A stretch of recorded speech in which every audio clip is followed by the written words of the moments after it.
Hello and welcome back this wonderful Friday. I've got an amazing returning guest by the name of Brian King Sharp of Sasquatch Odyssey podcast. Welcome back, Brian, and thank you so much for coming back on. Really appreciate it. I know how busy you are, and yeah. I definitely appreciate the invite, man. I'm glad to be here. No, it's cool. So thank you so much for coming back on. Just before we carry on, I just need to put this up. So this is going to be going out on Sunday evening, 10 p.m. EST on your next network, Paranormal Radio. So we are now part of that. Well, we've been part of the syndicate for about 2 months now. So thank you, Raise, for letting me be part of it. And hello to everyone who's watching on there. And also, anyone who's downloading this on podcast, you can find us on Spotify, Apple, Stitcher, whatever the podcast players are. So, yeah, hope you enjoy it on there as well. So, Brian, thank you again for coming on. I know you've been busy at conferences and doing talks and God knows what. So, can you talk about, I know you're very, very limited to what you can talk about with what you've got going on now, but can you mention anything of what's been going on the last month or so? Yeah, I mean, we've been several places. The Ozark Mountain Bigfoot Conference was last month and just got back from that. Went out to South Carolina. I spent 6 days out there. I was at the South Carolina Bigfoot Conference in Westminster, South Carolina, talking to tons of people that come through in both places. The Ozark Mountain Bigfoot Conference was really interesting because we did like a 4-day camp out after the conference. So I got into town, flew in on Friday. We had the conference on Saturday, had a great turnout, amazing speakers, good time. We closed that out Saturday, and then we drove about an hour and a half or 2 hours outside of town and went into this campground where everybody was camping. There's probably, I say everybody, there's about 30 or so folks camping. And they've had some Bigfoot activity there in the past. So I was really excited to get out there and see if we had any kind of activity going on. And sure enough, people experienced some things while we were there. We heard some really strange vocalizations. I had some recorders going, so I'm still going through the audio. I've probably got 12 or 15 hours worth of audio that I still have to sift through. But particularly on the last morning that we were there, I was awakened at about 4:45 or so, I think. This really strange scream, and then what sounded like a really big owl. So, and I've actually got it. I mean, if you want me to play it, it's only a couple of seconds. I can play the sound. I've got it queued up right here on my computer. Yeah. Please do. Let me play what we actually heard. This is from the actual recording from that last morning on the camp out. Yeah.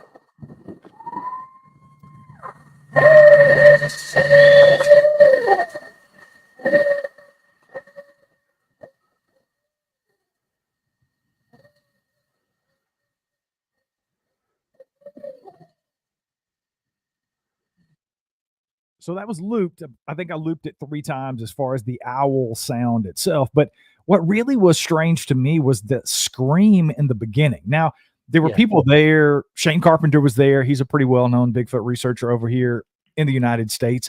He does research out at what they call the 400 with he and his research partner, Randy Harrington. And he's a tracker. He's an outdoor guy. He knows all the sounds and all the things in that area of Missouri. And Shane immediately said, hey, it was a barred owl. It's a really cool thing to hear. I've heard what sounded like barred owls in the past, but I've never heard anything that was specifically like that scream in the beginning. It sounds like if you take a lot of Bigfoot reports and talk to a lot of people who have Bigfoot activity, they tell you that a lot of times they hear what sounds like a murder, a woman being killed, a murderous scream in the woods.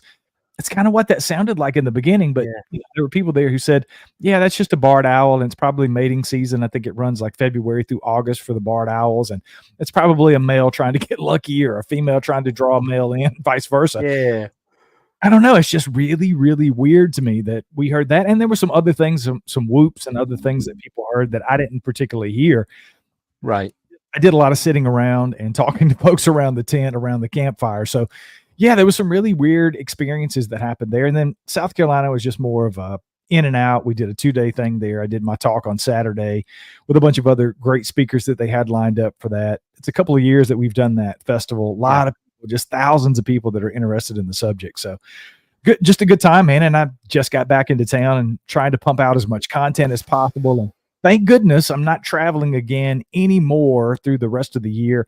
I had a camp out that was supposed to go down here in the next couple of weeks in North Carolina, but we've canceled that.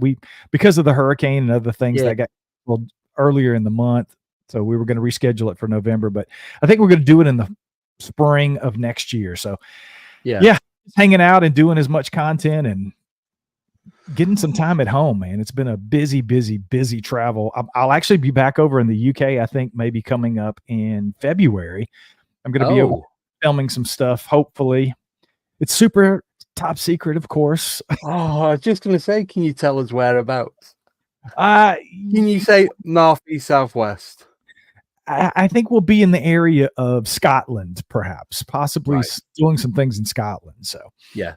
And then we've got another conference actually scheduled in the UK in May. I believe it's May 31st. Yes. We're going to do the Cryptid Conference UK over there, back in that area in Somerset. So there'll be some information coming out. They've put out we've got a ton of speakers. I'm speaking at that again this year, but I'm also helping to organize it. So we've got a ton of folks that we're trying to finalize, some pretty big names in the Bigfoot community that you guys will hopefully recognize and be looking forward to coming out and seeing. So we'll be making some more announcements on that in the coming weeks. Yeah. No, I did hear about that on Wednesday, and there's a possibility that you was coming. That was going to be one of my questions, but I am going to be getting I know the tickets aren't on sale yet, but I think the VIP ones are on sale. So I'm too tight. I'm just gonna get a normal ticket. You'll be a VIP in your own mind, whether you're there or not. So yeah, exactly. Will eventually go on sale, hopefully in the next couple of weeks or so. But we've got the VIP packages. They're going fast, and there's a ton of stuff that you get. It's a 3-day event, so there's tons of things going on Friday, Saturday, and Sunday. And there's a ton of things that go along with that VIP ticket. So if you want to look into that, you can just look up the UK Cryptid Conference UK, and I'm sure I'll share some links on the social media and stuff like that in the week. So no, thank you for that. Yeah, it was I was speaking to Nicola, the one that you met in September, was it? When you came over this year? I've slept since I was there, so I think it was more like, I think in maybe July or August. July. It might have been September. I don't know. It probably was. It was July, because I was supposed to come down, and we ended up going on.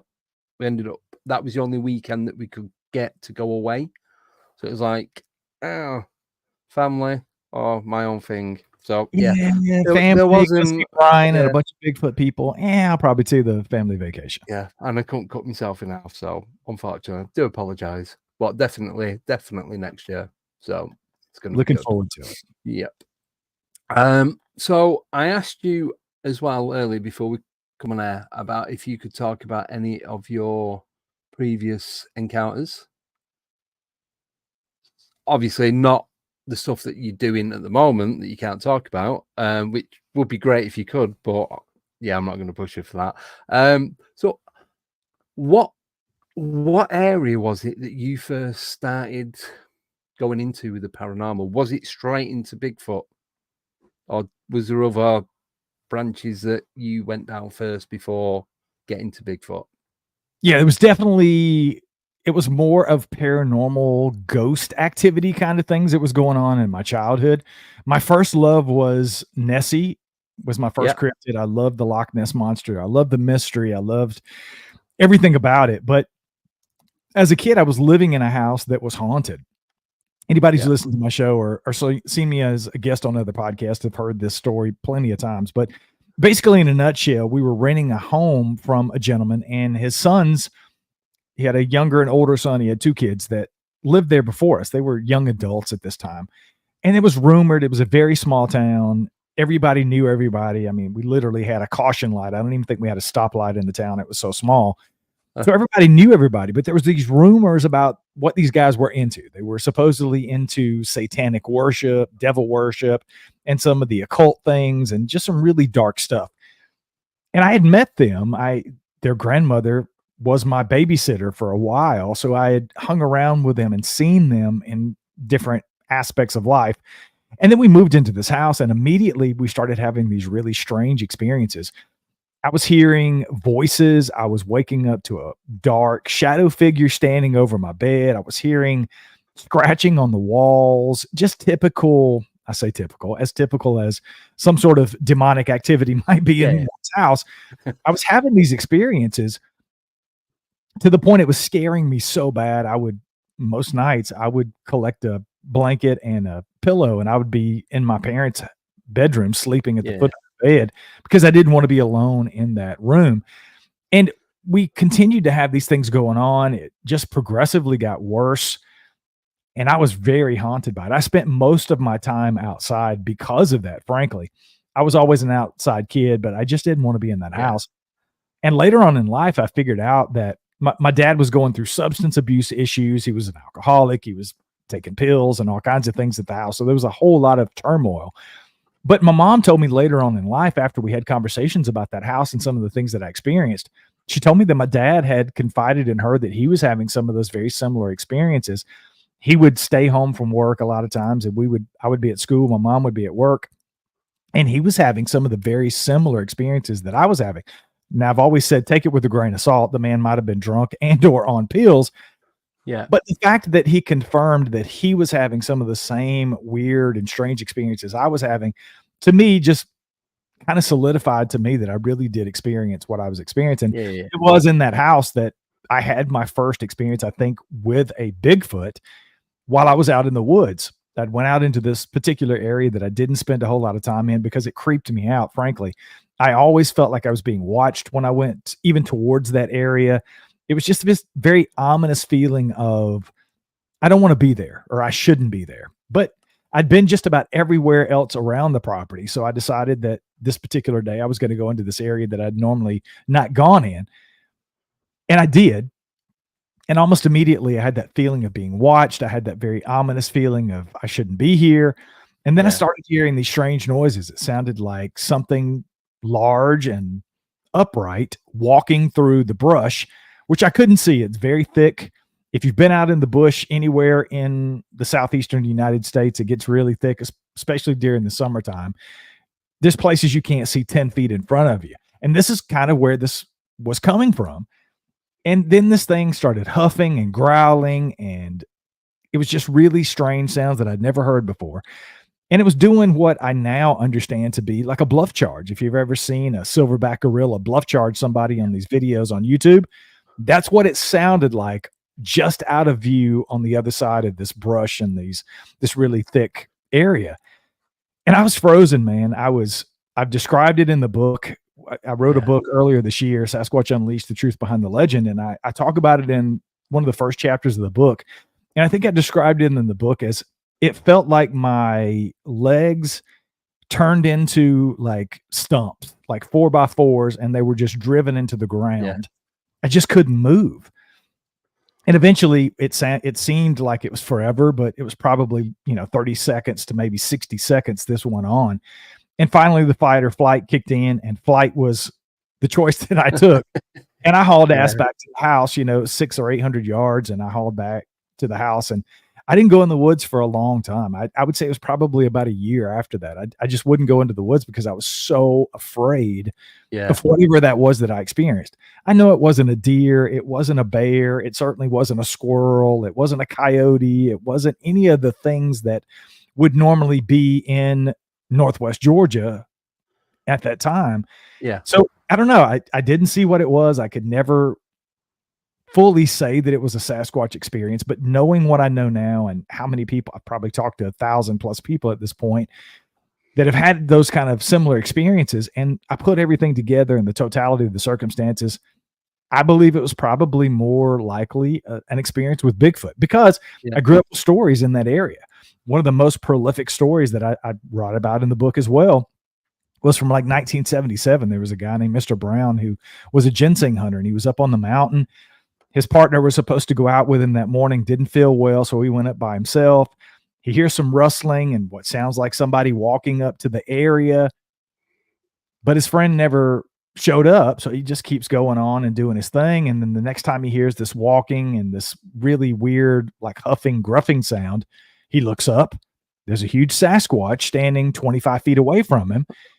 And this thing kind of growls at him, and they stare at each other for a few seconds. And then this thing turns around and walks off. And the interesting thing about that particular story was this thing was dragging one of its feet kind of behind it, like it was injured. Yeah. And it was almost the whole side because it was dragging its foot and its arm. And that was one of the stories that I grew up hearing while I was that age in that area where I had that experience. So it was clear to me that there was Bigfoot activity. That was probably 5 to 10 miles from where I had my experience. Not a very big difference in geographically when you're talking as the crow flies for something like that to be. So yeah, I don't know. I've always considered that probably my first experience with Bigfoot. Again, when you don't see what it is, it's very difficult, at least for me, to say definitively what it was, but it certainly has stuck out to me in hindsight, looking back, as probably the first experience I had with these things. Yeah. Yeah. Got a question for you from Nuki Brown, and they're asking, does Brian think these are that these are flesh and blood?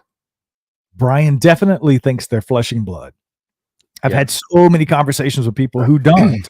Matter of fact, as of today, as we're talking right now, the episode that aired on Sasquatch Odyssey today was an interview I did recently with Tom Powell. And anybody who's been into Bigfoot for any amount of time probably knows Tom. One of his first books I think that he wrote was called The Locals, about Bigfoot, and he's written several books since then. Yeah. But Tom he started out very skeptical when it comes to Bigfoot. He was a teacher for many, many years. And he used to, on those throwaway days, right before the Christmas holiday or the Thanksgiving holiday or whatever holiday they were about to get out of school, most of the kids have checked out. So Tom literally, during the interview when we talked about it, said, I used to make fun of Bigfoot. I talked about pseudoscience in class, and I used the Bigfoot phenomena as an example of pseudoscience. And then he started talking to people. He got involved with the BFRO. He started investigating reports that would come in the state that he was in. And once he started talking to these people, he changed his mind because these people were very credible. They did not appear to be telling lies. So he changed his opinion. He became less skeptical and started to believe in the subject. And then the more he did that, the more investigations he did. He was having strange experiences. People were having really strange experiences. So Tom really took a left turn and went down the woo or high strangeness rabbit hole when it comes to Bigfoot. But to his credit, he's friends with a lot of people who are flesh and blood Bigfoot researchers. And I kind of adopt the same mentality that Tom adopted, which was, hey, look, you do your flesh and blood research, you put up cameras, you try to capture audio and photos and video. I'll do my research and I'll look into possibly interdimensional travel or them coming in and out of portals. And let's just come together and have a beer on occasion and compare notes. Yeah. So that's kind of where I'm at. It's difficult to keep an open mind. I get called out a lot about this on the show. Yeah.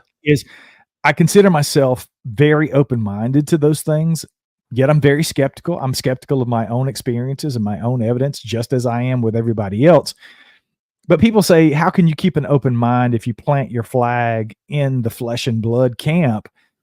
And to their credit, it is difficult to do, but I think it's possible. To me, as a person who researches this, investigates the subject, goes out in the woods and physically looks for these things, I have to, for my own sanity, pick a lane, so to speak. So I picked flesh and blood lane.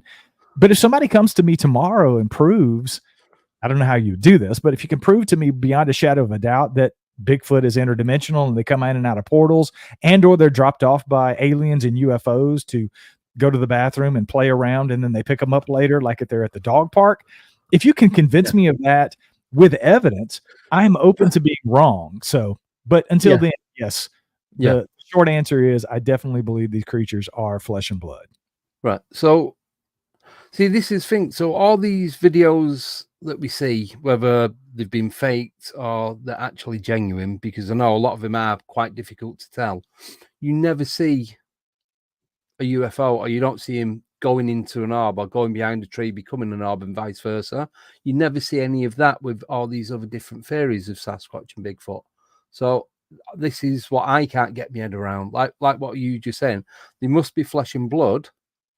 I did used to think that interdimensional and all that, but I still am on the same path as you, that the solid creatures, whether they come from Earth or wherever they come from, regardless, they're here, and while they're here, they eat and feed and breed and everything else that you do, and they are solid, same as we are, and that's it. So whether they've been put in, they stay here, or they go back to wherever they go, I don't know. But I just don't see the connection with the orbs, to be honest. UFOs, don't know, but there's just no evidence, no video evidence, no photographic evidence, nothing. Only what, like, witness reports. Yeah, and I've had people tell me they've seen really weird things. They've had orbs that turned into Sasquatch and Sasquatch that turned into orbs. You know, Tom and I got into some of the trackways that people find, where you either find one track in the middle of a field with no other tracks around, or you find a trackway that's crossing across an area or going across a field, and it just abruptly ends. And there's so many things. I mean, a lot of people start to explain that with this other enigma and this other mystery wrapped in, you know, whatever. I can't get there. So to me, it's more of a mundane explanation for a lot of the weird things that people see. Now, if somebody explains to me that they've watched a Bigfoot turn into an orb and vice versa, you know, I don't know what to say about that. If it's their experience, who am I to poo-poo it and say, no, you didn't? But it's very difficult for me to wrap my brain around that, because what I always say is this, very much like you were saying, if these creatures exist, and I do believe that they do, based on my own experiences of late, I know that these things exist. Yeah. They're doing very flesh and blood things. People see them killing deer. They see them running across a field, or they see them doing whatever. So they're clearly flesh and blood, at least to do those things. And if they're not, if they're more interdimensional creatures and they have all of these supernatural abilities, it seems to me that they would be seen doing less conventional flesh and blood things, and maybe, like you said, more floating around as an orb in somebody's house, and then materializing, and boom, you see an 8-foot Sasquatch in front of your television. But you don't get that. And vice versa. When you look at aliens and other things, that I certainly believe that aliens exist. I have seen UFOs. I've had multiple experiences with UFOs, and I believe that those were inhabited by alien beings. However, people don't see gray aliens walking across the street, or running in the woods, or beating on a tree, or killing a deer. No. They're seen doing alien things, right? So it kind of makes sense. So that's where I have the divide for me with Sasquatch when it comes to flesh and blood versus the high strangeness or the woo part of it. Yeah. But I was just thinking while you were saying that. So, like you said, if there's a Bigfoot and you see it tracking like up a mountain or a ravine or across a field, surely for it to get there quicker, if it's been seen, it's just going to switch into the orb or whatever else it can do and just gone. Why? That's what I'd do if that was me. Would you not? So I think a lot of people do say stuff like that, Andy, and I think that's Yeah. where that has been perpetuated because I think these things are masters of their environment. I've used the analogy before. It was probably, I don't know, 6 or 7 months ago, sometime during the last year. I posted a simple video. It was just a compilation of various people in various situations, basically in ghillie suits that were just disappearing into their environment. And it went viral. I mean, it got like 4 or 5 million views and people were just going crazy about it. And I said, the caption was something along the lines, if they can do this, what can Bigfoot do? Because I think it's exactly what Bigfoot does. I think people see them in these situations and they seem to disappear. It's almost like a poof and they're gone. So people's brains say, oh my God, I was looking at it. It was right there. And then it's gone. Well, that's not a supernatural thing. It's not an alien thing. It's something that's natural because they can blend into their environments is all I'm saying. So I think a lot of that happens in these encounters and it just gets misconstrued by people that these things have some sort of supernatural ability. They can cloak or they can disappear or it walks into a portal or it goes into orb form and disappears. No, it's just blending in behind a tree or it lays down or it runs really fast out of your view and it's gone because they're masters of their environment. So, So with these, sorry, I don't want to keep going on about this, but these people, the witnesses, people that are saying that they're seeing them like turn into an orb or from an orb or they just vanish. Are that the ones that are leaving these footprints in like just a footprint right in the middle of a woods or a field and there's nothing else around? Do you think that could be being caused by something else completely different? I think there's always that possibility. But let's talk about the footprint, for example. This has happened to me multiple times here on our land here in North Carolina. One of the first discoveries of physical evidence that I found outside of hearing vocalizations and other things that were going on was a singular footprint in the middle of a path where I walk my dogs. And people say, well, how is that possible? Well, I've demonstrated it because the first thing people say, if there's only one footprint or it's just a couple and then it looks like it disappears, oh, it was faked, it's not real, how can something leave one footprint? Well, this happened to me a couple of times. I found that one, and then I think there was 2 other footprints, maybe 3 other footprints at different times over several months that I found in certain areas of the property. Again, I'm not saying they're Bigfoot footprints. I'm not an expert when it comes to that. It looks very much like a stereotypical Bigfoot print, but I can't say that definitively because I didn't see what made it. But there's one footprint, and then people started when I first posted about it on social media, they're like, oh, here we go. And there must have been Bigfoot on a pogo stick, woo, how did Bigfoot make one footprint on your property? Well, I went out and showed people. I did a follow-up video. There's an area maybe here where the footprint is. And then literally 4 to 5 inches to the side, either way, the substrate is completely dry because it's higher. So if I stepped in that place, and I did it in the video, I tried to make a footprint right next to another area where it was just a little moist, and I couldn't do it. And that's what happens all the time. I've proved it with my dogs. I joke all the time. I have 3 dogs. They all have 4 legs, but I can see them run through an area and there's one footprint. Where there should be at least 4. There's only 1.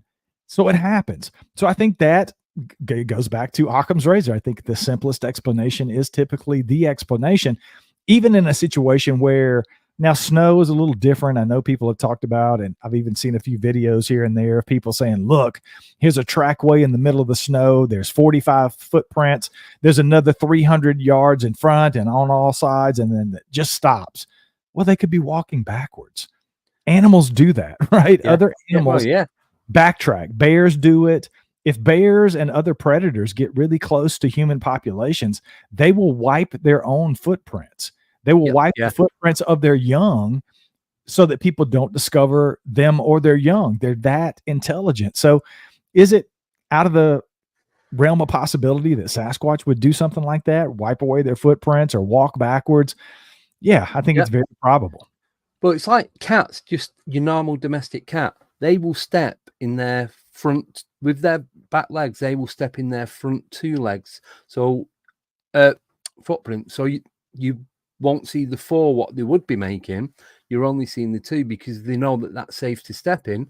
So they'll follow it with the front right will go back right, and same with the left. So it's the same sort of thing. What we'd be saying about backtracking, they'll go back and they'll step back in them prints that they've already stood in or the same area without even having to turn around. And you're saying about the some of them brush it. I know, I think, is it foxes or something? They use a tail to brush it as they're going back. So yeah, if they're doing it, something with a lot more intelligence. Plus, if they're like 7, 8, 9, 12 foot tall, their stride is going to be what, 6, 7 foot? Yeah. Ish. I don't know. But so they're going to be able to step away into a different terrain than what they've already stood on. Nickname is asking what shoe size is the prints, just for context. Yes. The best ones that I have cast so far, and if you guys follow me on Instagram, Bigfoot at Bigfoot BKS on Instagram, or if you're a part of our Facebook group, Bigfoot Encounters and Field Research on Facebook, you've seen pictures of these. There are pictures in the book, but I've posted them plenty of times on social media. The ones that I cast last October that turned out really, really great. It was a perfect scenario for me to cast the prints. They were about 13.5 inches long and a little over 5.5. I think they were 5.75 inches across at the widest point of the cast.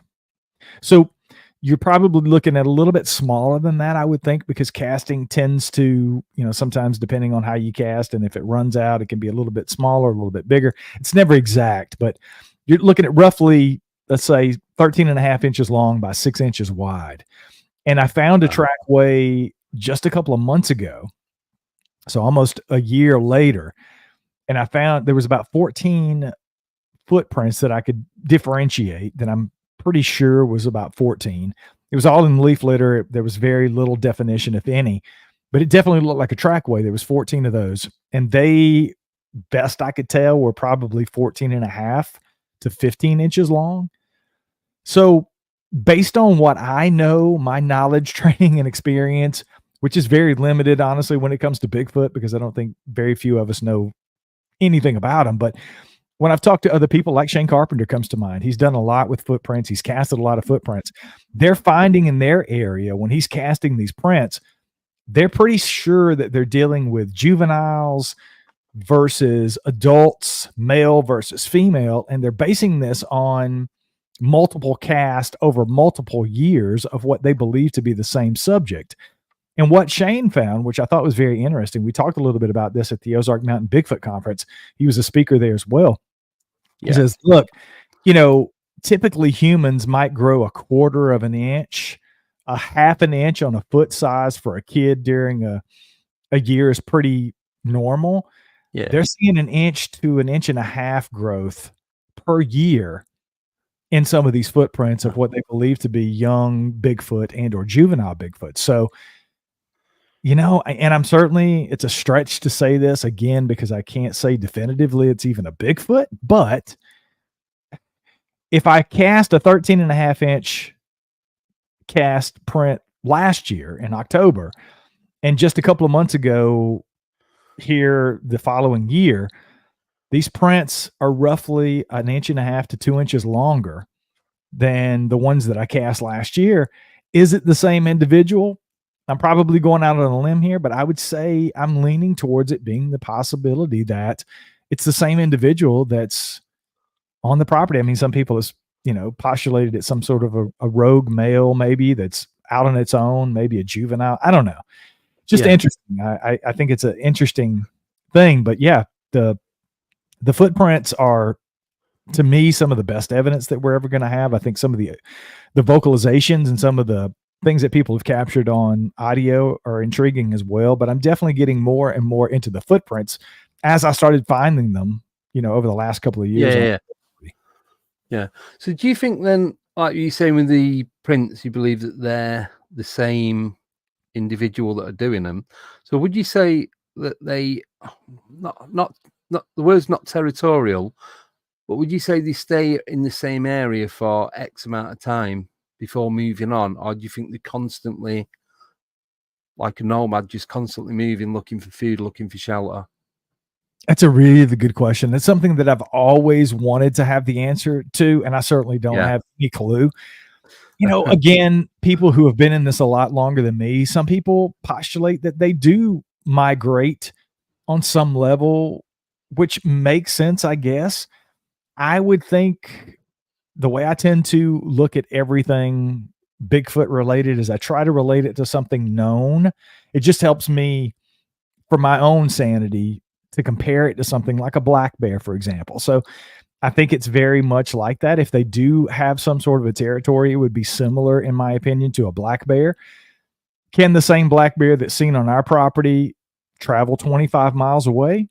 Sure. I think that's happened plenty of times. There's been individual bears that have been tracked much further than that. But I think a Sasquatch would do the same thing. I've always wanted to know if they migrate. Yeah. It doesn't make a whole lot of sense that they would. But then again, we used to do the same thing. We used to be hunter-gatherers, right? Yeah. We used to move where the food went. And is it that far out of the realm for Bigfoot? I don't know. But some people think they do. Some people think they stay in the same place. I think it would make sense that if Shane and other people have done what they believe is documentation of the same individuals being in an area over 3 or 4 years, I think that would tend to push me in the direction of they're probably not migrating far if they are traveling, but I think they certainly have the propensity to do that if they needed to for resources. But here's the thing about migration. If things get into the areas where they have to migrate, there's a greater chance that they're going to be found, right? Yeah. I mean, Native Americans and people who used to follow buffalo migrations and other things, they would learn these patterns. People kind of do that with deer. They know that deer are going to travel through this area in this certain time of the year and vice versa. So I don't know. I think it would definitely, if they do migrate great distances, I think it would mean that we would see them more, at least in my opinion. And who's to say that's not what people are seeing when they have these experiences where they're crossing the road and things like that just seems so strange to me.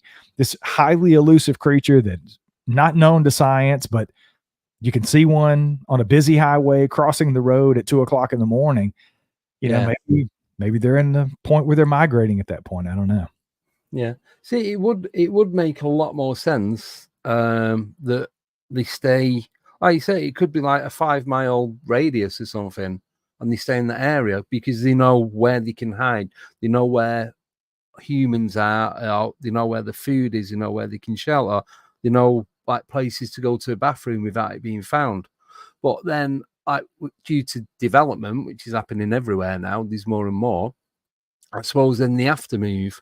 But then, like you're saying, with migration, like especially like with birds and that, they'll migrate south during the winter, but then they'll come back north in like when the summer comes back. So do they then back, I don't know what you call it, but back migrate to where they was previously? It would make sense, right? I mean, if they're moving, I've had conversations about this. We've done lives in the past where I've had roundtables specifically on some of those questions and asked people, like up in Minnesota, for example, it gets bitterly cold up there. It's bitterly cold in Canada, in Alaska, and other places where these things are seen pretty much year round. Yeah. If they leave Minnesota, do they just go south enough to where they get out of the most bitterly cold parts of Minnesota? Are they going all the way to Florida? Right? Because at some point that just doesn't make a whole lot of sense to me, because again, if you have something that's 7-8 feet tall and you have a potential family of these things, it wouldn't make a whole lot of sense to me that they could find enough cover. Now, in the area where I live, we're surrounded by woods. We're surrounded by forest. Could I find a path to get in most places that I want to be? Sure. Within a 10-20 mile radius, in some cases, I could probably find ways to avoid being on roads, or if I did have to cross a road, it would be very brief and those kind of things. Yeah. Do they have the potential to do that? Yeah, I think they could. It just doesn't seem highly probable.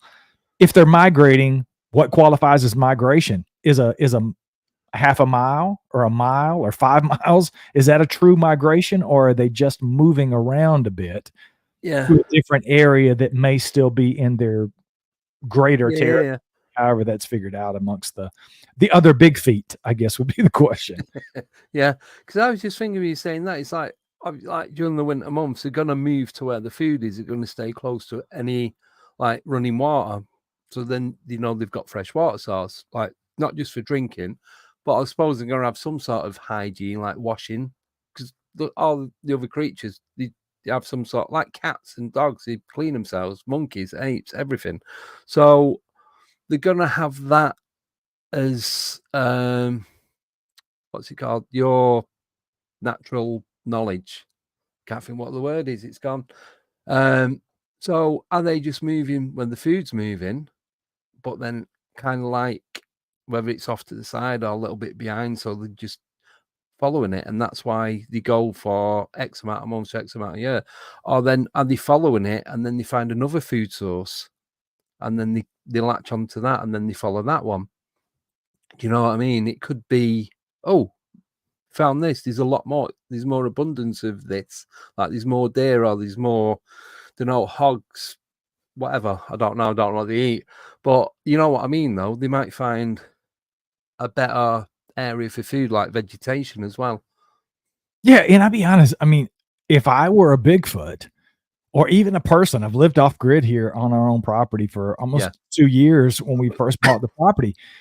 And I can tell you, if there's Sasquatch here, depending on the number, if it's one or possibly two individuals, they would never have to leave our 40 acres. There's plenty. There's 2 creeks that run constantly year round here. We've owned the property since like the end of 2017. The creeks have never went dry.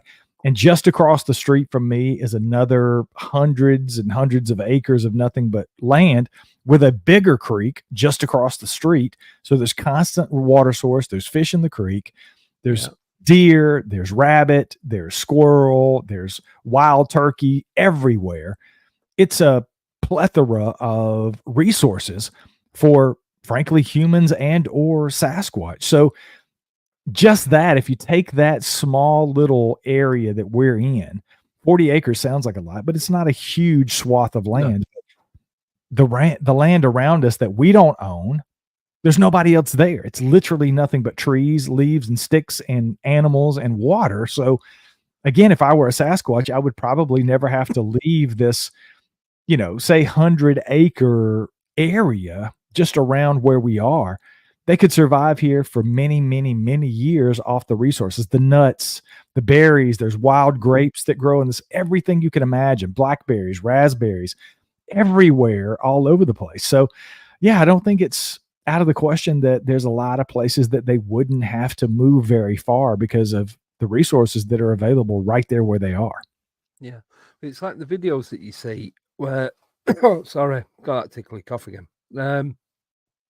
And you see something walking through the snow. And you're talking like 2-3 foot deep snow, and it's just, there's like a silhouette image. You can't, it looks like what could possibly be Bigfoot. Yeah, it's Sasquatch just walking through. So obviously they're covered in fur, so they've got some sort of thermal insulator, and obviously because they're outdoors, they're going to be used to living out in the cold and the rain and the wet, even the heat. So they're going to be, so not adapted, but used to living like that anyway. So that's why I'm thinking, did they just that about them following the food and not moving because of the weather?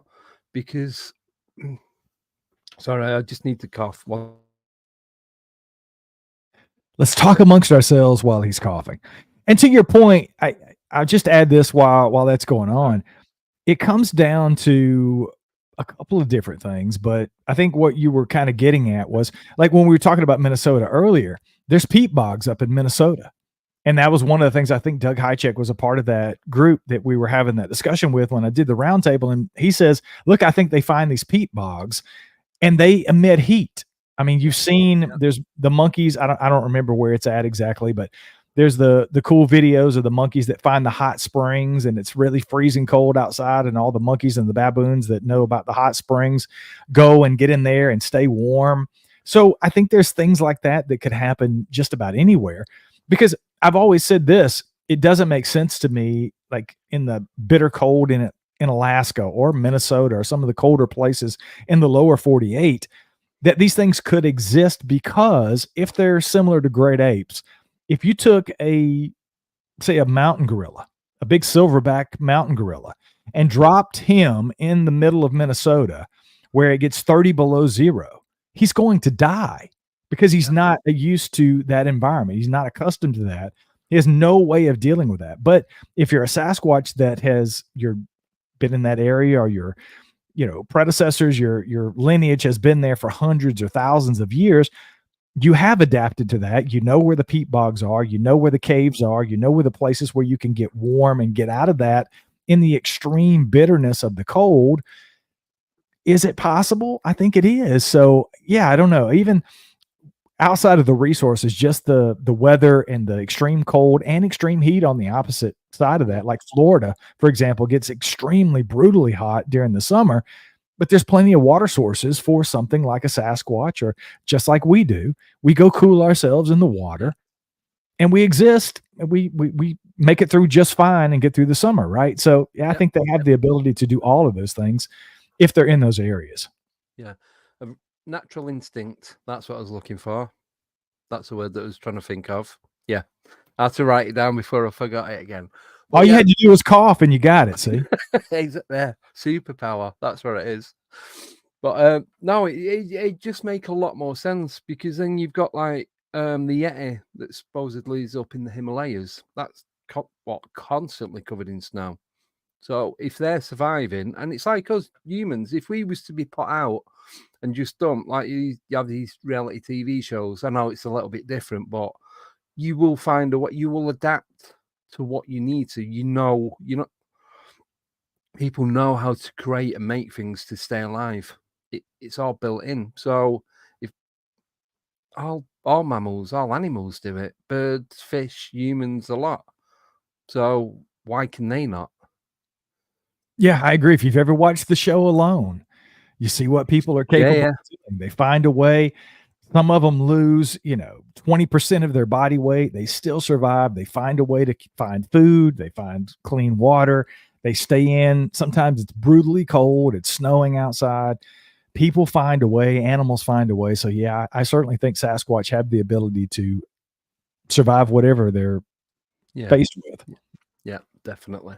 Right, I've got a couple more questions for you. So the first one is from Nickname. So she's asking, does Brian know if hurricanes / natural disasters affect activity at all? The hurricane must have had some impact, for instance.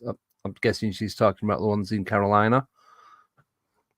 Yeah, I've definitely had this conversation with people in the past. We do a newsletter, a Bigfoot weekly newsletter that I try to put out every Sunday.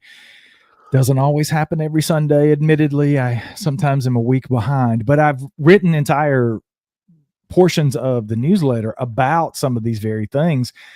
How, for example, full moons and the lunar cycle and storms and other things affect Sasquatch. And I certainly would think, I know it's had a huge impact on us here in North Carolina. There are tons of people. We're in Western North Carolina. If you guys have seen the aftermath of Helene, parts of our road washed away. I mean, by no means did we get any of the brunt there's entire towns that were wiped away around us. Things that we will never be able to go see again are just gone. So I'm not complaining by any stretch of the imagination, but we've all felt the impacts here in Western North Carolina. Our road, parts of it washed away. Neighbors lost tons of things just on our street. People have done without power in some cases for the last 2 to 3 weeks. So certainly I think that has come to mind for me. And I've thought about even possibly doing another couple of shows and talking more in depth about this. But how does it affect? I'd like to see the data. If there's an increase or a decrease, for example, maybe in BFRO reports or other databases that take reports more or less in real time, how has that affected that? Did it cause these creatures was some of their habitat destroyed? Did they have to move to different areas? And are some of those sighting reports now going to take place 20 miles away because part of the area that they were in was washed away? So all of those things rattle around in my brain all the time, but I certainly have I have no real insight other than just my own opinion that certainly, yes, I think weather patterns would definitely affect that. And what happened here in Western North Carolina and obviously down in Florida for the last two storms for Florida, we fortunately did not see the brunt of the destruction from Milton after Helene. But yeah, I would certainly say, especially if it's something that affects water levels and it affects their habitat, then they would certainly have to move to higher ground, and sometimes, and maybe in some cases, even migrate, for lack of a better term, to a different area to escape that. Yeah. But I'm just thinking about that. So with like the hurricanes and that, because obviously the amount of destruction that it does cause, surely if there were any Sasquatch around the area, you would have casualties from the Sasquatch community. But no one ever sees them or finds them, or do they? Some people would say the government find them all the time, Andy. Yep. I am not that person. No.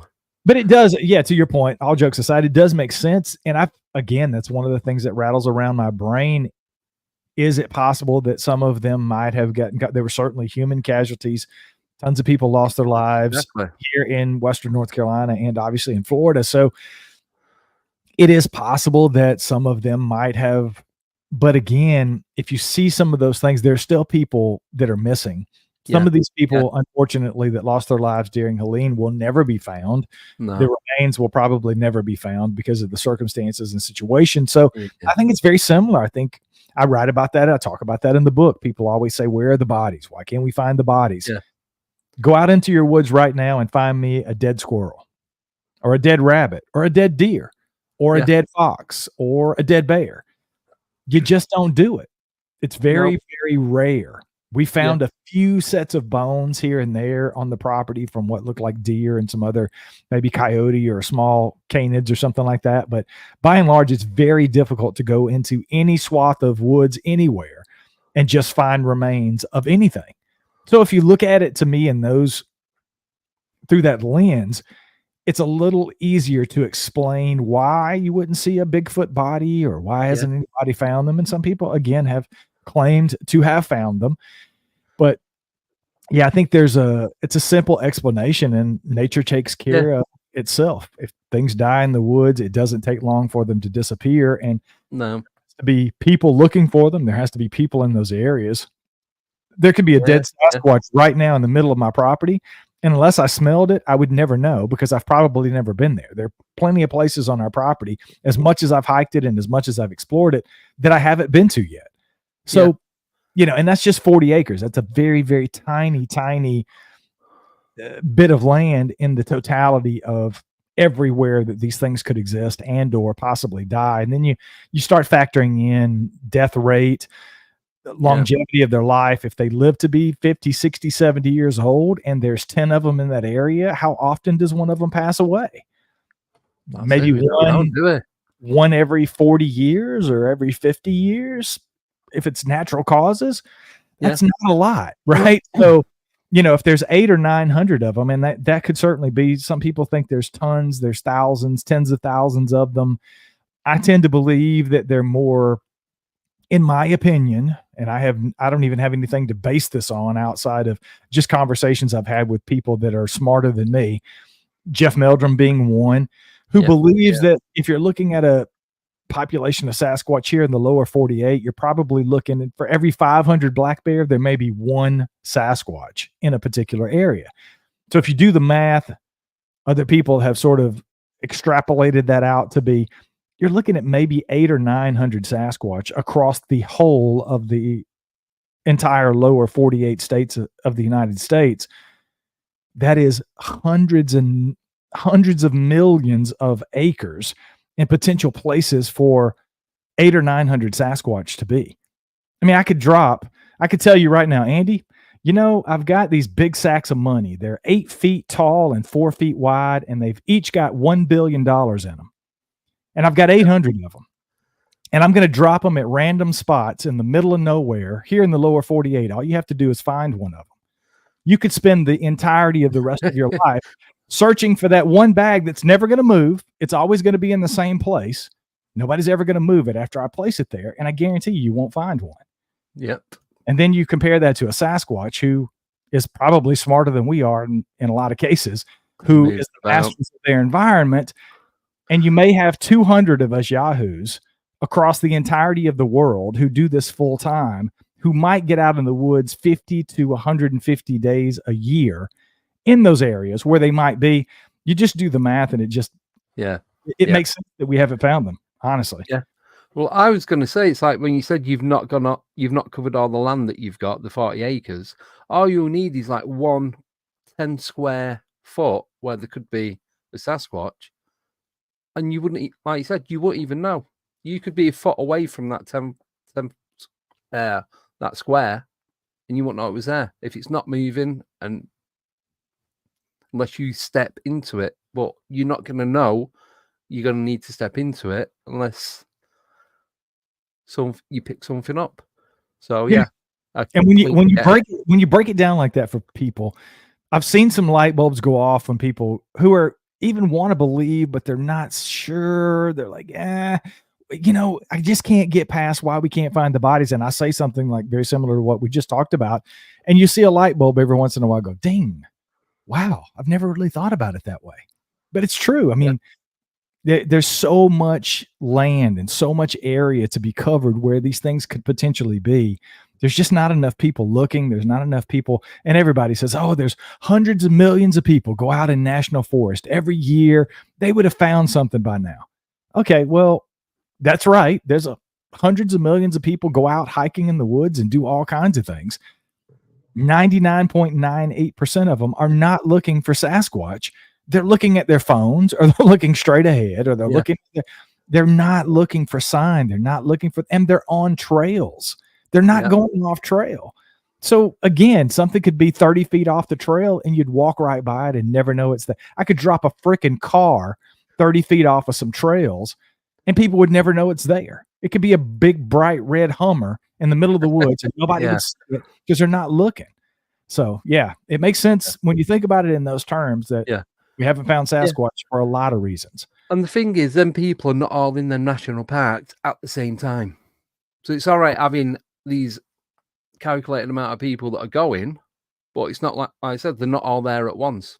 Or it's not split into 4. Do you know what I mean? It's over different days, obviously different days, times, and all that. So, and I guarantee you, if you mapped it, if there was some way to track people's movements, and I'm sure the government's doing it with our cell phones and other things, but if you could track people's movements and you look at a place like Yellowstone, or you name the national park in the United States where there's tons of people that go and visit, how many of those people go to very similar, if not the exact same areas in those parks? How much of the park is very rarely ever explored? There's popular trails, there's popular places people go, there's popular things that people go to see inside the park. The vast majority of the other parts of the park, nobody gives a shit about that. They're not going to look at these pieces of these woods over here, or this area of trees. They want to go see the cool gusher, or they want to go see the cool overlook off the mountain, or whatever. So yeah, there's so many reasons to get into. There's a litany of reasons that we can't find them, in my opinion. Yeah, but the thing is as well with the trails, they make the trails to take you to these cool looking like places of interest that are accessible. They're not going to take you up a mountain or through some like the geysers or like under a lake and all that kind of stuff. They're going to take you what's the easiest accessible for you to walk around without getting injured, because then it costs them to send someone out to come and get you. So yeah, it's the easiest option, isn't it? Every single time. You're probably not going to find Bigfoot in an area where there's picnic tables and camping toilet. They're not going to be there. They're going to be other places. So yeah. And look, the size of these national parks, they're massive, millions of square miles. So yeah, it's not going to happen, is it, anytime soon? No, that's what keeps me coming back, man. I love the mystery. I love the conversations. I love to get into, the what ifs and the why nots and those kind of things. That's one of the reasons I wrote the book. I wanted to get into that. I wanted people to have the opportunity, if you were just getting into the subject and you'd never really talked much about Bigfoot, you could pick up the book and say, okay, that's a pretty good starting point. I got a little bit of everything. I kind of know which direction I want to go, and then I can just go and find more information. Or if you've been doing it for 20 years, you can pick up the book and maybe I've thought about something in a way that you never really thought about, or maybe I can share something that might spark somebody's interest to think about things in a little bit different way than they think about them before, or whatever the case may be. So yeah. So would I ask this question quite a lot because it just so interesting for me for the answers that I get. Do you want to know like the end game of what Bigfoot and Sasquatch is, or are you enjoying the trying to find out and not actually ever knowing? I don't know. I can't remember if I asked you this when you came on last time. No, I can tell you, I used to be at a point where I didn't really care what they were because I didn't think we were even at that point, because my philosophy was always, if we can't really discover them and we can't even get to a point where we have a consensus on whether they exist or not, I think just in general, thinking about what they could possibly be is kind of a waste of time. But because of my experiences over the last few months, I went from very skeptical, not sure that they existed, to absolutely knowing that they're real. And the second that that happened for me, I have been obsessed every moment after that with, what are they? That's all I want to know. I want to know, what are they, how many they are, where they are, and I want to know why we can't find them, right? I want to know how they avoid us. And for many of the very reasons that I've talked about, if you got a population that's close to, say, an even nice round 1,000 in the lower 48, it doesn't, once you start looking at a map of the United States and go, holy crap, it makes sense why it's very difficult to find them. But yeah, I've been obsessed with the why we can't figure that out and what they are. And I have theories. Everybody has theories about what they are, but I've become obsessive with the possibilities and the possible candidates for what Sasquatch is at this point. Yeah. So how many theories do you have, or have you had, as to what they are? I've had quite a few. I've had conversations with people, not necessarily my theories, but there's some people that theorize they're Nephilim from the Bible, they're the fallen angels. I'm a flesh and blood person. I don't think there's anything outside of that. I think there's some sort of a relic hominoid. I've always thought that, more so than, I compared them to apes a lot because there's very ape-like behavior that they display, the rock throwing that people talk about, the vocalizations, the mouth pops. I think the wood knocks that people hear, by and large, I think they're vocalizations that they're doing with their mouth. Just my opinion. Could be wrong, but that's a very ape-like behavior. But I don't necessarily think there's some sort of a great ape. I think there's some sort of an offshoot, possibly Gigantopithecus. I used to think Australopithecines were some sort of a possibility, but I tell you, the more I read, the more I get into it. I read Matt Pruitt's book, The Phenomenal Sasquatch, and Matt sort of moved me more into the category of them being possibly Gigantopithecus because of some of the things that he names in his book. It's a small stretch in a lot of ways for something like Gigantopithecus or an offshoot of that to be responsible for what people are experiencing present day that are described as Bigfoot or Sasquatch. So yeah, I've had plenty of theories, but that's pretty much where I'm at now. I think there's some sort of a relic hominoid. I think they're possibly an offshoot of Gigantopithecus. Maybe some split or hybridization took place with Gigantos and something else along the line. I could be totally wrong, but they seem very ape-like to me, but I don't think they're necessarily apes. I think just because of the bipedalism, it makes sense to me that they would be more akin to some sort of a relic hominoid versus a great ape, if that makes sense. Yeah. No, thank you for that. So what about the mimicking? Because a lot of people talk about how they mimic. Like you saying, I think, because you said last time about the tree knocks, you think it's like some sort of tongue clicking, like vocal noise. And it's like when people have I know there's been reports where they've heard the name shouted and then they've seen what they believe to be was some sort of Bigfoot. And it's like, it's not what you'd imagine it'd be, a Bigfoot voice. It's like, it's someone that you know, whether it's a young girl or an old guy, whatever the variation is, that doesn't matter. But it's not the sound that you'd expect to come from one of these. Yeah, I definitely have heard that so many times over the years. People say that they mimic owls, for example. Like I played very early on the owl sound that we heard. I'll be honest, that didn't sound like an owl to me when I heard it with my own ears. It sounded very large. It sounded very close. And again, the scream was just weird for me. I don't know. I could be wrong. It could be nothing more than a barred owl. But when I've heard in the past people talking about them mimicking owls, my skeptical brain says, well, it's probably just an owl. If you think it sounds like an owl, why does it have to be Bigfoot making the sound of an owl? It's probably just an owl. But I tell you, I've heard a couple of pieces of audio just over the last year or so. There's one particular researcher that came out of North Carolina here, and his name's Johnny. Johnny sent me some audio several months ago. It's probably 6 or 8 months ago at this point. And it was a very interesting owl call, similar to what I played earlier. But you could hear what was clearly an owl in the beginning of this. And then at the end, it sounded like something huge trying to make the sound that the owl made, but it was definitely off. It was definitely not the same thing. It was definitely a different animal. It didn't sound like a different owl. It just sounded like me trying to impersonate an owl if I were 600 to 800 pounds. So that's really the first time that kind of clicked for me, that there may be something to that. And then obviously hearing it with my own ears out in the Ozarks just a couple of months ago, I'm not convinced that that was an owl the entire way through. So, but you know, the mimicking thing has come up over and over. I played some really creepy audio on my other show, that Bigfoot podcast with Wayne and I recently, was of a baby crying. Somebody had sent me I've heard this what before. sounds like a baby crying in the middle of nowhere. And I do have to follow up with this lady that sent me the audio, because I don't have enough of the backstory to know how deep they were in the woods to know if it's possible, because they were at a campground. It was an isolated campground, according to her. But is there a possibility that some couple had a newborn baby out there? Because that's what it sounds like. It sounds like a baby crying in the middle of the woods, and her and her husband are like, holy shit, what is that? You know, what is that? Oh my God, that's a kid crying.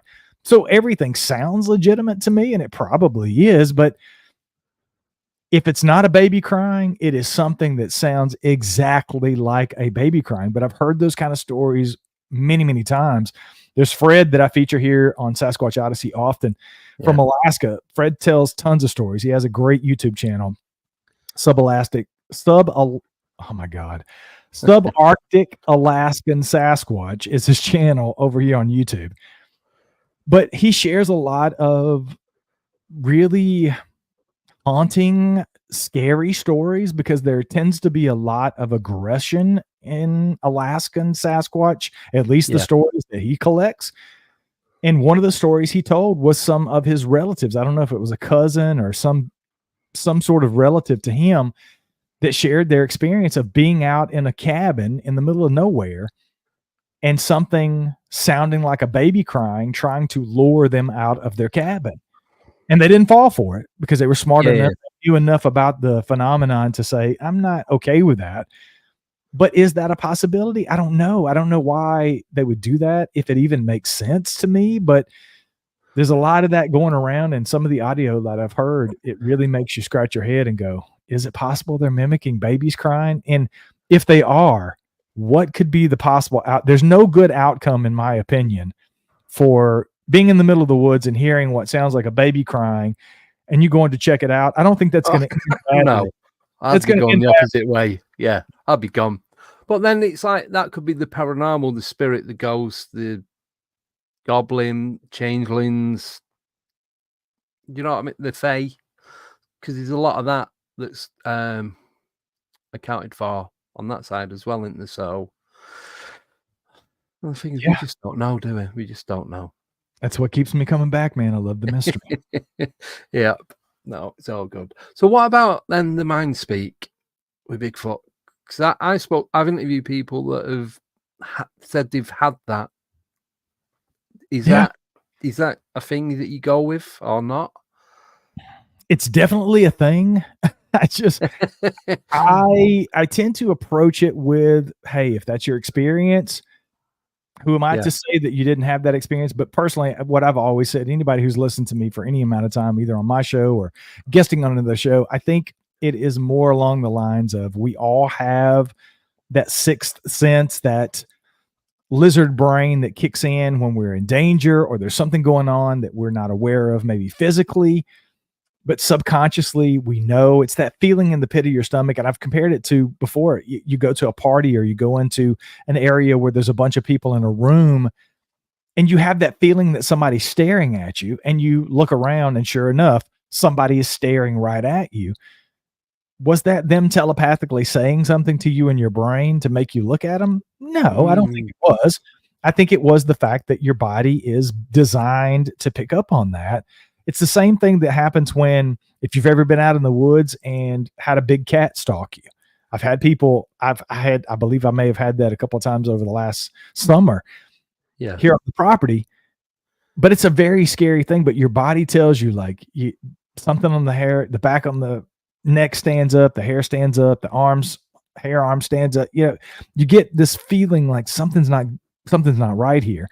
It's not anything out of the ordinary. It's just a big cat is stalking you, and that's not normal. And your lizard brain, your body that is subconsciously telling you, hey, dummy, look up on the hill. There's a big cat up there about to pounce on you. And I think that's, in my opinion, that's a lot of what happens in the mind speak thing. It's your own brain telling you certain things. Now, I've had individuals tell me they can communicate with specific Sasquatch that have names and those kind of things. I think that's a whole nother conversation, but people like Les Stroud, who's been on the show, Survivor Man, who said he had those kind of experiences. Other people I've interviewed in the past would say, I was going to go up here scouting for deer, and it's this really steep incline, and I was going to head up there. It's just this really dark area, and something told me, I felt like a Sasquatch whispered in my ear, but I could hear it in my mind, don't come up here. It's probably because you're going to fall and break your neck. And your subconscious is saying, hey, Brian, don't go up there. It's not Bigfoot. It's not something that's extraordinary or supernatural. It's your own brain saying, hey, dummy, don't do anything stupid today. Natural instincts again. Stopping you from killing yourself, basically. Exactly. Yeah. No, totally get that. Right, we've got about 8 questions for you. Is that okay? Okay, we'll breeze through them. We'll do a bonus round. Right. Lightning so this is from Neoma Finn, Open to Doubt. I think she's one of your followers by the looks of it. Yes, hello, Neoma. Yeah. So, Brian, have you ever tracked Bigfoot movement or migration against acorns and other nuts being ripe? A Native American friend of D.A. Roberts says that's the best indicator of where they are. That is a really cool question. No, I have not, but I'm going to make a note of that, Neoma, and look into it, because I think that's very interesting. It would make sense, right? If that's a big source of their food, they may have to move along those lines when different things like acorns and other nuts are ripe. So that's like what I was saying earlier. It's the rotation of it. You go, you migrate, and then you back migrate, and keep going round like full circle, I suppose. Exactly. Yeah. Cool. This one's from Warren. Warren's asking, individual males possibly do the same as lions, etc., move out and find their own territory. Yeah, because the female lions are the ones that stay in the pride, and it's a male that go out, and they're the ones that are solitary. Yeah, so plenty of people have said that they believe that's what happens. It's kind of like the coming of age. When you're 18 and you're a Sasquatch, you get the hell out of here. You go find your own territory, go find your own women. And that's why we see, individuals being spotted like solitary and those kind of things. So yeah. Thank you. This is from Tim. You'd already spoke about this, but he didn't come in till late. Hey, but quick question. It sounds like you believe these creatures are flesh and blood, not interdimensional. Apologies if you already spoke about this. I've just come in the chat. Yes, Tim, definitely flesh and blood, my friend. Yep. Thank you. Right.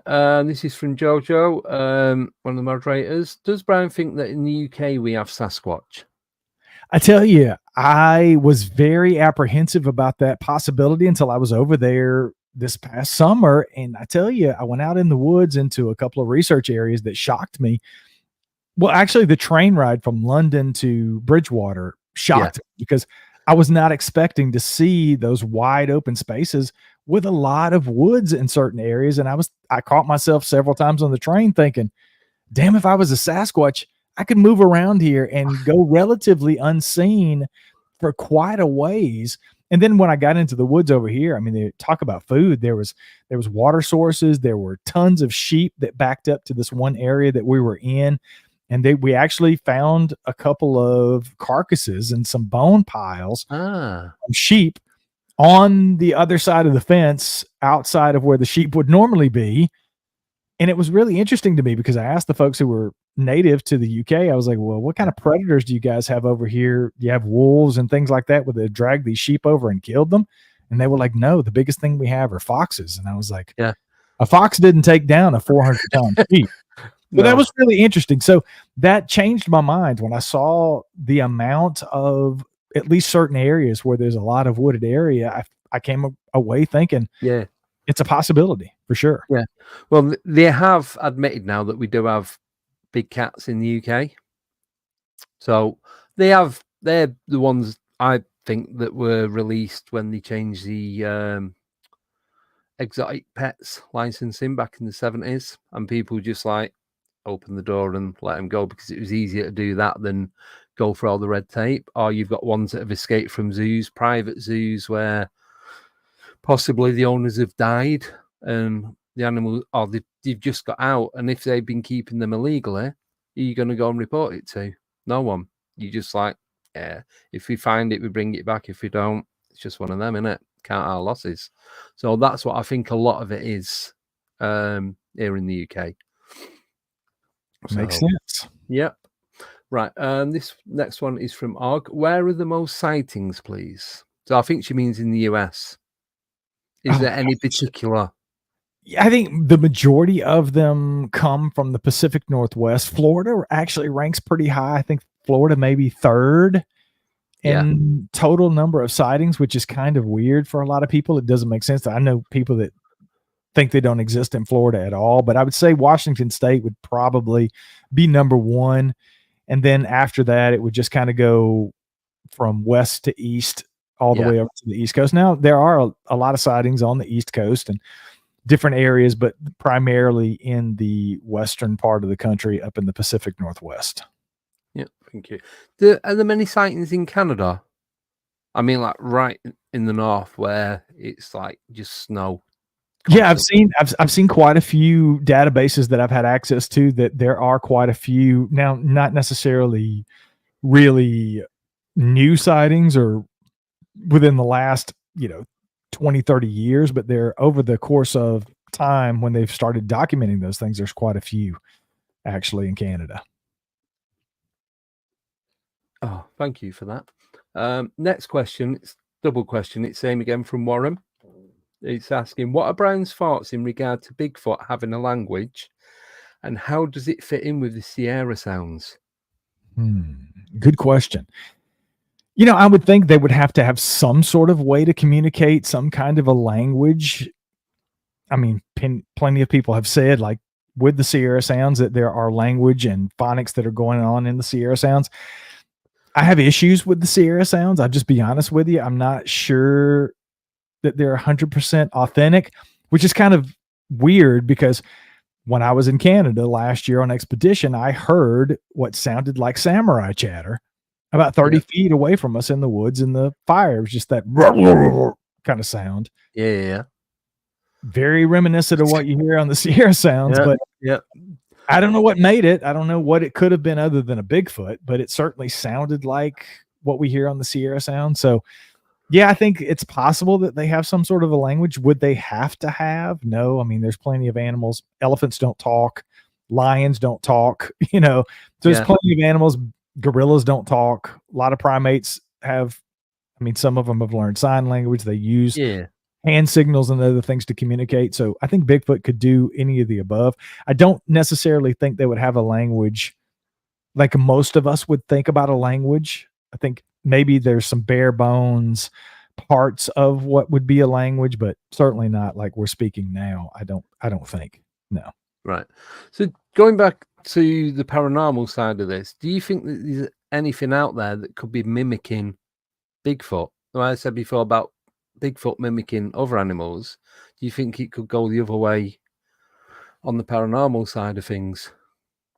Sure, I think that's certainly possible, but I don't think it's highly probable. I No. think, yeah. I mean, I think some of the, like Dogman is one of those phenomena that people have just over the last decade that has really come to the forefront. I mean, there's entire channels now with, thousands of people claiming to have had encounters with Dogman. It just doesn't make sense to me physiologically, biologically, that a dog man could exist as a physical flesh and blood creature. So I've always said, hey, I don't think these people are necessarily lying. I think these people are having experiences with something, but I think it's something supernatural, maybe something very nefarious going on with dog man. I don't think it's a flesh and blood creature per se, like I would believe a Bigfoot could be a relic hominoid. I mean, what would be the comparison outside of the werewolves of old, so the old movies and lore that we've heard about, that would even come close to explain what a dog man could possibly be? So could it be some sort of a misidentification? I think sometimes that dog man may be misidentified Bigfoot. I don't think that happens a lot because of the distinctive ears typically on top of the head, the elongated snout that's very canine like. Some people have said that they believe there's different kinds of Bigfoot that accounts for some of these other sightings that could be construed as a dog man. But yeah, I don't know about dog man and some of the other cryptids. And could things be mimicking Bigfoot or, possibly. Yeah. No, thank you. Well, you said, that was the next question. Joe was going to ask, what's your thoughts on Dogman? But with you saying that about it being more supernatural, I've actually, what I believe was an Anubis encounter. So I was driving through the east of England, of like Norwich, between Norwich and Norfolk and Suffolk, and come around this bend, there's a tree, and what looked like the top half of a Doberman stood upright. You could see the muscles, the neck. Didn't see any teeth. It was looking straight at me, so I couldn't see the snout. But the eyes, so you got the orange and green on the logos behind you. Imagine them two colours blending together. That's what colour the eyes were. But the moment I'd seen it and it seen me, that was when, like I was saying about mind speak, I got a message in my head saying, "Oh, you see me," and then it wasn't there. It had gone. And I'd gone back to this place a couple of weeks later, and I thought it was all brush and shrubs and that was covering. That's why I couldn't see the bottom half. But it wasn't. There's nothing there. It was just, there's like about half a foot of grass, and that was it, and like brambles and what have you. So it's like it appeared, and then it just faded out, just gone. So I don't know what that was. It looked like a Doberman stood up, like bipedal. That was it. It lasted about 4 or 5 seconds. That's crazy. Yep. So yeah, and I was like, because I was working, I was driving, and I was like solid 10-15 minutes. Just, did I see it? Did I really see it? Did I imagine it? Was it there? Am I just seeing things? Do you know what? You have all them questions going through. And I was like, no, I know what I've seen. It was the contrast, the high definition contrast of the black and where it had the brown markings. To say it was on the left hand side, it was identical on the right hand side. So it was like uniform. It didn't have any, I don't see any clothing on it, but the way it was stood, you could see the muscles. It was sort of like, I always said it's like the way bodyguards protecting the person they're working for. That's how it was stood, like it's protecting something. And then it was the eye colour. And it's like, as I come around this bend, it was like, as the wood starts, it's like a V shape, and it's probably like 4 trees deep into the woods.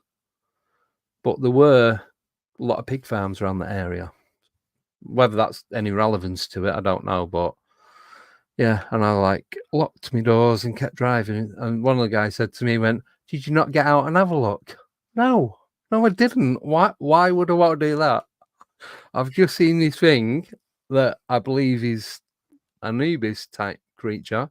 I am not getting out to go and never see anything ever again. Not happening. That's my favorite question of all. I've heard some weird vocalizations really close to the house that I've talked about on the show before, and other podcast I've been a guest on. And that's the first thing they say. It was like 30, 40 yards from the house, really loud, scary vocalization. What, did you go out and check it out? Did you go out and see what it was? No, I didn't. And you wouldn't have either. Let's be honest. It's easy to Monday morning quarterback and say, why didn't you go out and check it out? Oh, yeah. Well, why didn't you go? Well, no, nobody wants to do that. Yeah, when you're there and you've experienced it, it's a completely different story. Yeah, and you do that, to your point. That happens to a lot of people that I have on the podcast, and that's one of the things I still work on with people. It's happened to me recently with my most recent experiences. You second guess yourself. Those days after, and even weeks after I had some of the experiences I experienced recently, I still go, was that real? Did I see what I thought I saw? You know, and you play it back in your mind, and to your point, you just have to get to a point where, it was real. It was there. 3 other people saw what I saw. So I know it was real, and you just have to stop doubting yourself, because I think a lot of people do that. And that's, in my opinion, that's why a lot of people don't come forward and share their experiences, because they're not sure that they even saw what they think they saw. And 9 times out of 10, I guarantee you did.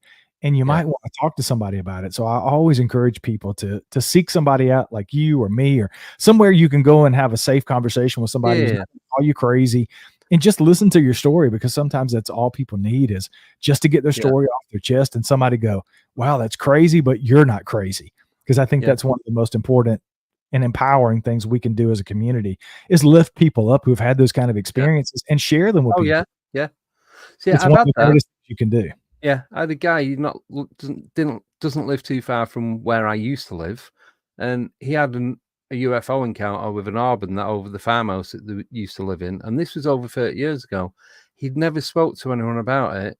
He was watching one of the shows that I was doing, and he messaged me, so I give him my email address, and was chatting through email, and like I said, he never spoke. He just wanted to speak to someone about it, and that was it. He told it. We had a conversation, ended up getting his number, had a couple of phone calls, and that was all he needed. He didn't want to go anywhere with it. He was happy for me to share it, and that's what I did. And then we had a chat, and I said, look, these thousands of people with similar or the same type of encounter. Because you're not the only one. And that's what I think that was all he wanted to hear. That it wasn't just him, and he, like you said, he wasn't going mad and losing it and all that. So sometimes that's enough for people, and we can do that for people if we listen and let them share their experiences. Yeah, definitely. Right, well, we've come to the end of the show, Brian, unfortunately. Again. Oh no, it goes too quick. It really does. We say that, but all the people that are listening to us pontificate are like, oh God, I'm glad that's over. No. Well, that was another reason, like, I cut it down. 2 hours seemed to be too much, and an hour was never enough. So it's like, right, do 90 minutes.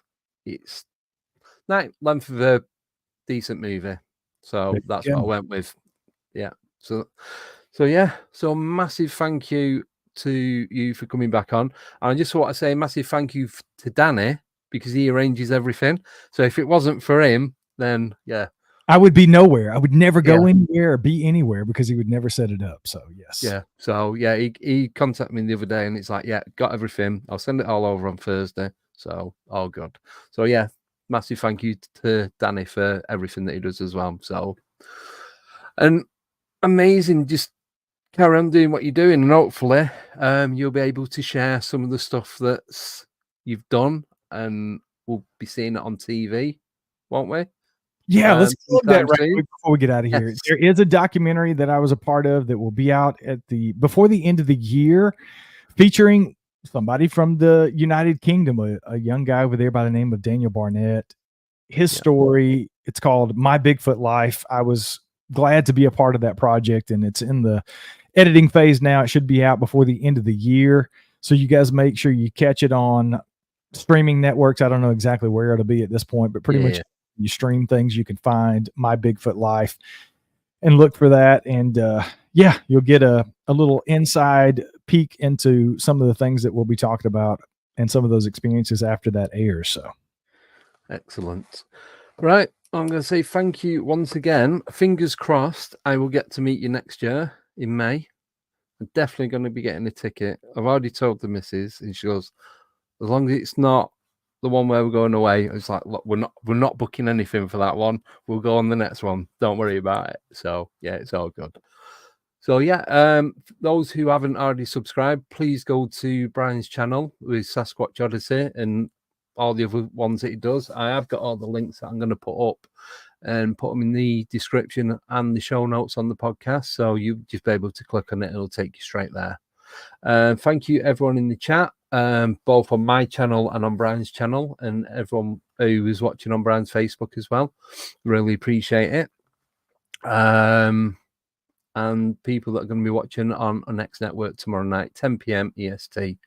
I'm going to be back on Sunday, where I'm going to be speaking to Greg Tomlinson. He's got some new stuff that he's going to be talking about, and there's also going to be a special co-host stroke guest coming on with him. So watch out for that. That's at 5 p.m. UK time, which is 12 midday EST. I think it's 7 a.m. PST. I can't think. Yeah, something like that. I know it's early morning. So yeah, that's on Sunday, and then pretty much every other day next week. So thanks again, everyone. Thank you, Brian. Thank you, Danny. Thank you, Joe and Og, for moderating. And I will see you guys on Sunday, 5 p.m. Take care and goodbye. Thanks a lot. Bye-bye.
Goodbye.